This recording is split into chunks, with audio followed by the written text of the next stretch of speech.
Mangwanani akanaka vedare tinokuchingamidzai zvekare kune chimwe chirongwa pano paZim Facebook Secrets and Confessions.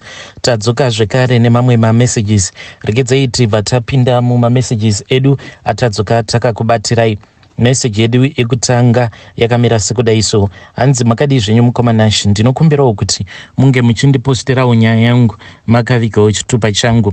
Inini mukoma yangu confession yakamira sekudai so ndakanzwa nyaya yemusikana uyo arikuti iye ari kuCanada. Mama vake vanomumanikidza kuti ange achidanana nevarungu. Ndingangoti nyaya iyoyo yakada kufanana neyangu. Inini zvangu pari zvino ndiri kurarama ndiri kuno kunyika yevatorwa but kuno kuAfrica, but it is just the same story but in different areas.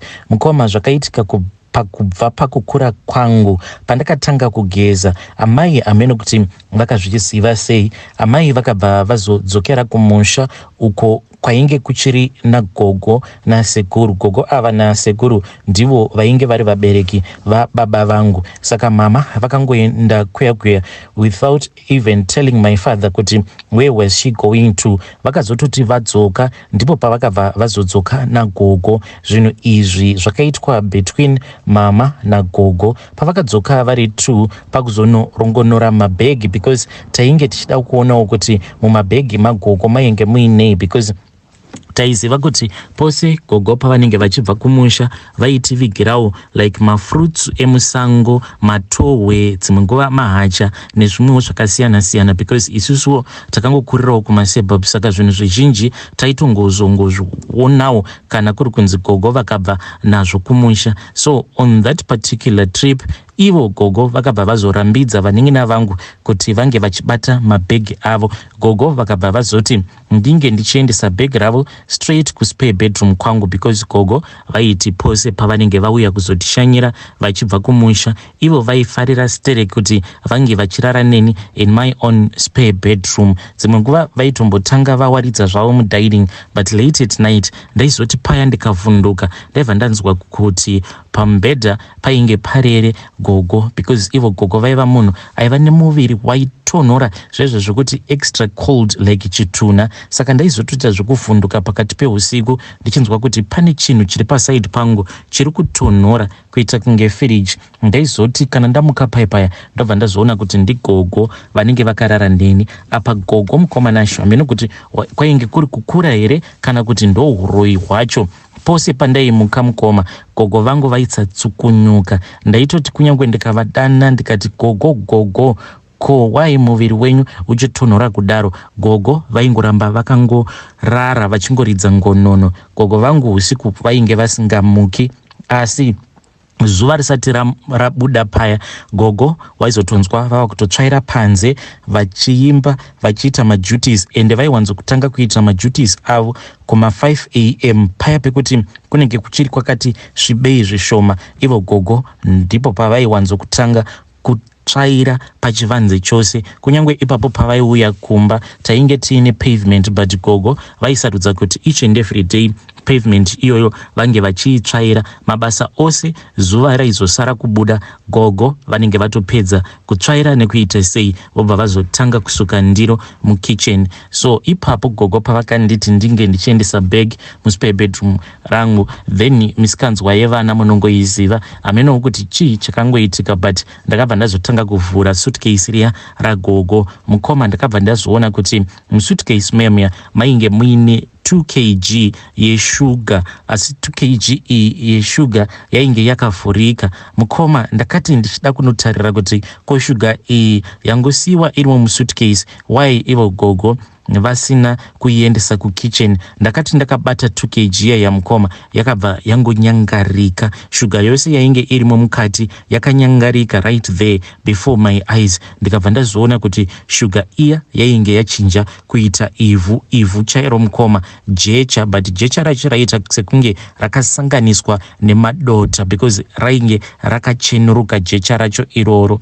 Then ndakazodzokera zvangu kusetting room, but gogo vangu vakabva vazongomhanya vachienda kuspare bedroom kwangu uko kwandainge ndasiya monaki ravo. Even pandakazodzokera ndakabva ndazotoona kuti the way yandainge ndasiya ndakazendamitsa suitcase yavo padhuze nechimwe chidrowa chainge chirimo muspare bedroom mangu. Zvinhu zvainge zvatosiyana, it was not the same, zvichireva kuti ivo gogo vakasensa kuti something had gone wrong, someone had touched her bag. Vachidzoka mukoma ndakabva ndazoona vava kutorana namai vangu ndokubva vazobuda panze. Mind you, this was the night apo pandakatanga kuonawo maperiods angu. Vakabuda mukoma for a very long time vachingotenderera vachiita sekunge vainge vachirakidzana maorchard. When it was night time, inini ndini ndakatotanga kutoenda kunorara, asi mukoma ndakati ndichienda kunorara kuspare bedroom kwangu ndakatonzwa kutoti painge paine vakadzi vaviri vaitaura mugotsi mangu umu, but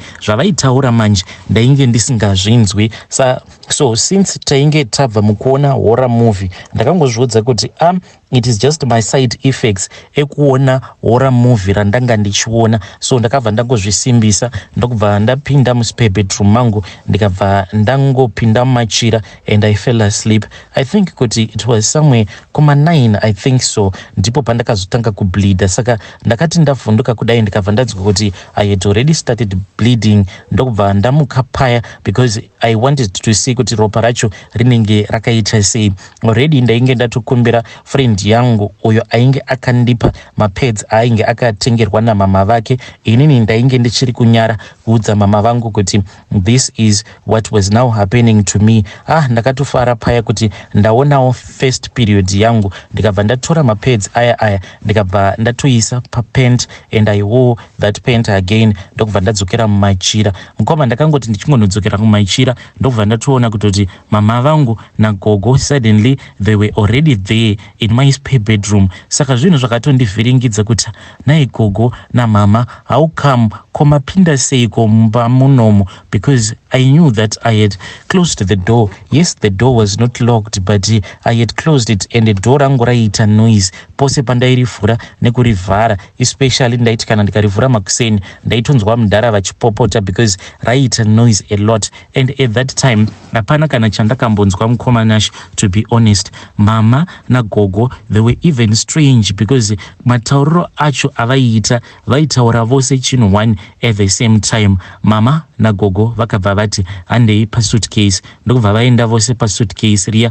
vakabva vavhura suitcase vakabva vatora that packet yainge imbori neshuga now yainge yava nemajecha ainge akaita kunge madota. Vakabva vazouya pandiri vakabva vati tora ivhu iri uende kunogeza naro. Ndikati why must I do that? Mama vakabva vapopota vakati izvi ndo zvinoitwa kwedu kana kuri kunzi mwanasikana kana atanga kuona maperiods ake. So at that moment mukoma ndandisina kutorealize kuti zvose izvi zvaiitika it was actually happening in the spiritual realm. Ndakabva ndatora ivhu riya mukoma ndikabva ndazoenda kubath. Ndakati ndaenda kubath ndichinopedza kugeza ndakabva ndazoona umwe mukadzi, and this woman wandakaona mubathroom mangu vainge vari vatete. Ndainge ndakatomira pamira because since I had already bathed ndakabva ndati regai ndingorinsa mazino angu nemouthwash. I was just taking water from the tap.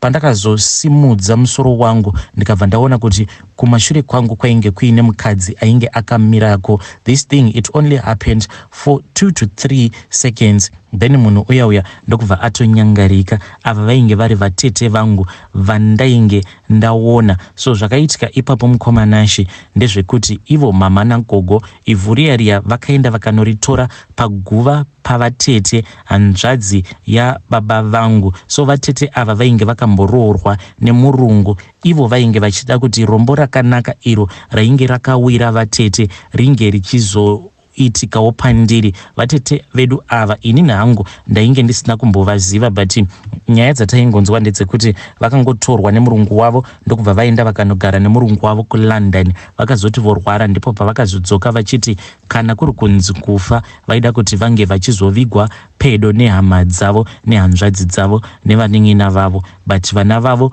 vatoriko kuUK ikoko. Murume wacho ndiye akazoshaya zvake recently. Saka ndo zvavainge vachida kuti zvinge zvichiitika kwandiri kuti ndikwanise kuzotanga kuattractawo vanhurume. So mukoma Nashi ndakati ndaona zvose izvozvo ndokubva ndamhanya mumba ndichitiza because I was so scared. Ndakazoti ndichinopinda mupassage ndikabva ndasangana naamai. Amai vakabva vandituka vakabva vati ko haugone kufamba zvakanaka here? Ndikabva ndati pane munhu wandaona mubathroom. Ndokubva vatowedzera kundituka vakati ndiri kuuyako kubedroom kwako kuzokurova.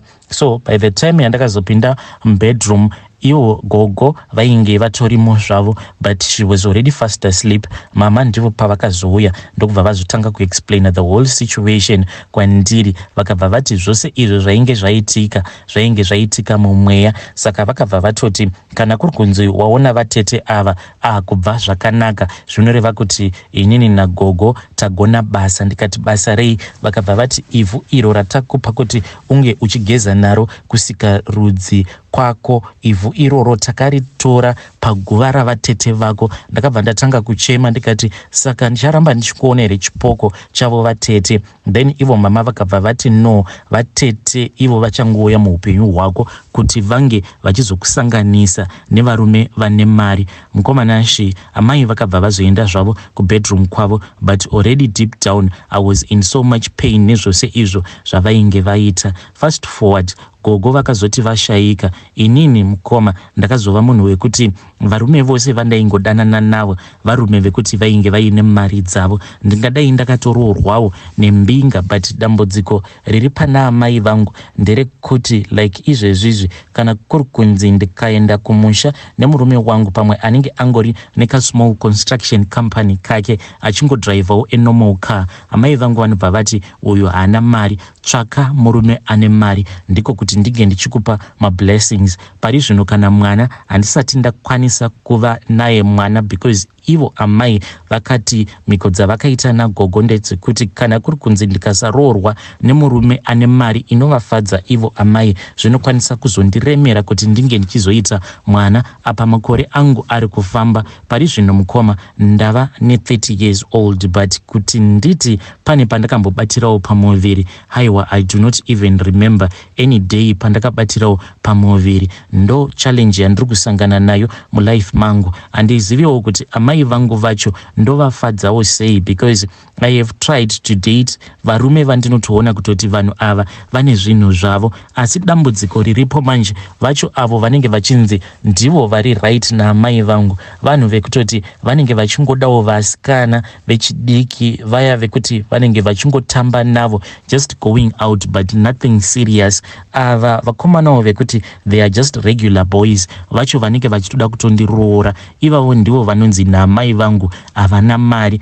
Up until amai vazokwanisa kundipa blessing kana kuri kunzi ndikazoenda nemurume anenge avafadza ivo amai vangu according to his wealth, hanzi ndopa vachazosunungura case yacho iyo, sort of like a curse and a blessing yavakaisa pamusoro peupenyu hwangu. Ndiri munhu mukomanacho wekuti ndinongomomoterwa nevarume vane zvinhu zvavo. Handisati ever since in my life mukoma handisati ndakambodata murume wekuti anenge achitoshandira umwe munhu. All the guys that I have dated vanhu vekutoti ivo vanotoshandirwa ne about 40 to 30 people on a given time, but izvi zvinoitwa naamai vangu mukoma zvazosvika pakundishungurudza because I am no longer living my own life. Ivo vanoshandisa guva ravatete kuti vange vachikontrola upenyu hwangu. Zvose zvavanoda pandiri vanongoenda paguva ravatete vobva vatanga kutaura nemweya wavatete, ende inini mweya uyu wavatete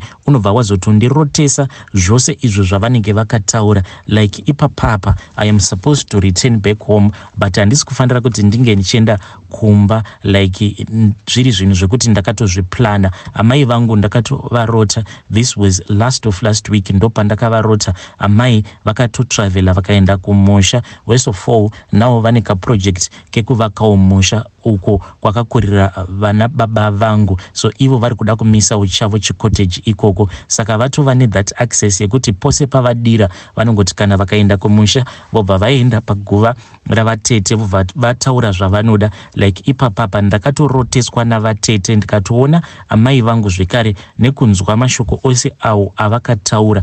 Ivo vakatoti mwanangu ndava kuda kuti unge uchidzoka kuno kukumusha ko why uri kungoramba ugereko kuSouth Africa ikoko, nekuti kuno wani zvakuine varume vane mari dzavo. Saka chauri kuzvishungurudza uriko ikoko kuJoni uchishaya munhu anokuroora, shuwa here mwanangu, nerunako rwako rwauinarwo unoreva kuti wangoshayawo here murume ane mari anokwanisa kuzokuchengeta zvekare nekukuchengetera vabereki vako? Kuno zvino ukauya kuno kwava nevarumewo vavane mari vekuti vanokwanisa kukuchengetera vabereki vako. Saka dzoka kuno mwanangu, nekuti ndakakumirira. Saka ndinotoziva kutoti ipapapa very soon mukoma, mhepo dzacho dzichati kana dzikasimuka ndinongotongokaruka mukoma, ndatongosiya zvose zvandinenge ndichiita, ndobva ndatoenda kumabhazi, ndobva ndatodzokera kumusha. But this time around ndakatoudzwa kutoti amai vakatoisa mhiko dzekuti once ndadzokera kuZimu there is no more coming back. And pandiri kuno kuSouth Africa, I feel as if I am much safe kubva kumhiko idzodzo dzaamai vangu. Yes, dzinondiaffecta but not all the times. Ndiyo confession yangu iyo mukoma Nashi. Hey vedari, ndo message iyo yandakatumidzirwa ichibva kune mwanasikana uyo. Zvakangoma hazvo vedwe. Manzi inini ndinodata, sometimes I can date mbinga dzinosvika kuma3 at a time. Ndinongo attracta varume vane mari. But amai vangu dambudziko ravo nderekuti kana ndikawanawo murume anenge asiri mbinga but aine a comfortable life, amai vanobva vati his life is just normal comfortable. Vanoda a wealthy man. Apa vanoshandisa mweya wavatete vainge vakambororwa nemurungu. Yo, zvakangoma hazvo veduwe.